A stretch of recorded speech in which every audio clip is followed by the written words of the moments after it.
বর্তমানে আন্তর্জাতিক ম্যাচে বাংলাদেশের প্রধান ঠিকানা বসুন্ধরা কিংস এরিনা। দেশ বিদেশের আলোচিত এই ভেন্যুতে ফিফা টায়ার 1-এর আন্তর্জাতিক প্রীতি ম্যাচে বুধবার মালদ্বীপের মুখোমুখি হবে বাংলাদেশ দল। প্রীতি ম্যাচ হলেও মালদ্বীপের বিপক্ষে এ লড়াইয়ে থাকছে প্রতিযোগিতার আভাস। তপু সোহেলদের জন্য অপেক্ষা করছে অগ্নি পরীক্ষা, কেননা ফুটবল প্রেমীদের অনেকের আস্থা হারিয়ে ফেলেছেন বাংলাদেশ জাতীয় দলের উপর থেকে। Double million offer Walton fridge কিনে পেতে পারেন 20 লক্ষ টাকা, রয়েছে কোটি কোটি টাকার নিশ্চিত উপহার। আবার নারী দলের সাফল্য চাপে ফেলেছে স্বাগতিকদের।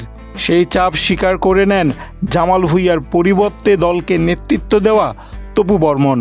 আন্ডার-20 টিম এবং নারী সাব চ্যাম্পিয়নশিপকে তাদেরকে আমি কংগ্রেচুলেশন জানাতে চাই, কারণ তারা খুব ভালো একটা রেজাল্ট করেছে বাংলাদেশের জন্য। ডেফিনেটলি এটা আমাদের টান, এখন আমাদের সুযোগ, কারণ আমাদের ঘরের মাঠে খেলা, আমাদের হোম। ডেফিনেটলি আমাদের এই জায়গায় ভালো রেজাল্ট করতে হবে, এটা আমি বিলিভ করি। হোয়াট আই বিলিভ, আমার গ্রুপের সবাই এটাই ভাবতেছে যে আমাদের ভালো রেজাল্ট করতে হবে এবং আমাদের এই দুইটা ম্যাচ জিততে হবে, কারণ আমাদের টার্গেট হলো যে এফসি কোয়ালিফাই রাউন্ডে আমরা ভালো করতে চাই। তো ডেফিনেটলি এই দুইটা ম্যাচ আমাদের জিততে হবে, কারণ সিজনের লাস্ট দুইটা ম্যাচ, এবং আমরা চাই যে শেষ ভালো যার সব ভালো তার, এটাই আমরা অব্যাহত রাখতে চাই। 3 বছর আগে মালদ্বীপের বিপক্ষে বাংলাদেশের কোচ হিসেবে যাত্রা শুরু হয়েছিল হ্যাভিয়ের ক্যাব্রেরার। সেই দলটির বিপক্ষেই শেষ হচ্ছে তার চুক্তির মেয়াদ। যদিও আসন্ন 2 ম্যাচ জিতে বাফুফের সঙ্গে নতুন চুক্তি বাড়াতে আগ্রহী এই স্প্যানিশ কোচ।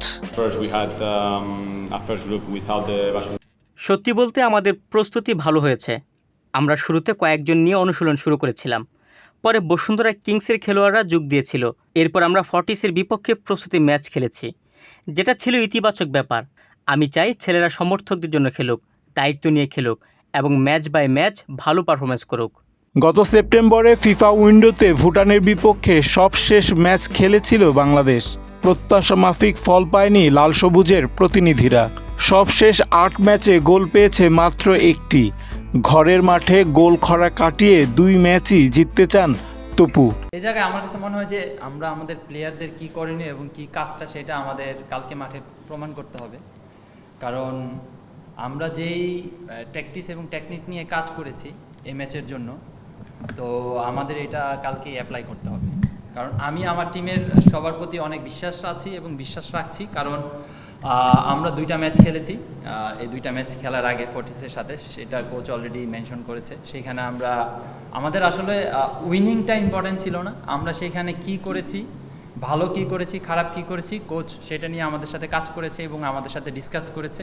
তো আমার কাছে মনে হয় আমরা খুব ভালোভাবে জানি আমাদের কি করতে হবে কালকে, এবং আমাদের যেই গেম প্ল্যান আছে সেটা যদি আমরা মাঠে অ্যাপ্লাই করতে পারি, অবভিয়াসলি আমরা কালকে জিতব। সবশেষ বাংলাদেশের কাছে হেরে বিশ্বকাপ বাছাইয়ে পরের রাউন্ডে খেলা হয়নি মালদ্বীপের। 1 বছরেরও বেশি সময় ধরে ম্যাচের বাইরে রয়েছে দলটি। এরপরও চেনা প্রতিপক্ষ বলে বাংলাদেশের বিপক্ষে জয় পেতে আত্মবিশ্বাসী মালদ্বীপের কোচ। গত নভেম্বর থেকে আমরা খেলার মধ্যে নেই, তো এটা আমাদের জন্য খুব ভালো একটা সুযোগ আন্তর্জাতিক মঞ্চে পথ চলা শুরু করার। আমাদের দলের প্রস্তুতি খুব ভালো, তবে দলের প্রতি আত্মবিশ্বাস আছে, কেননা অধিকাংশ খেলোয়াড় মাজিয়ার হয়ে খেলেছে এএফসি চ্যালেঞ্জ লিগে। বাকিরা আমার সঙ্গে সেপ্টেম্বরের শেষ দিক থেকে অনুশীলন করেছে। ফিফা র্যাঙ্কিংয়ে বাংলাদেশের চেয়ে 22 ধাপ এগিয়ে মালদ্বীপ। তবে সবশেষ 3 দেখায় বাংলাদেশের জয় 2টিতে আর ড্র 1টিতে। নভেম্বরের উইন্ডোতে 2টি ফিফা প্রীতি ম্যাচের প্রথমটি বুধবার সন্ধ্যা 6টায় বসুন্ধরা কিংস এরিনাতে মালদ্বীপকে হারিয়ে নিজেদের শক্তিমত্তা দেখাতে চাইছে বাংলাদেশ দল।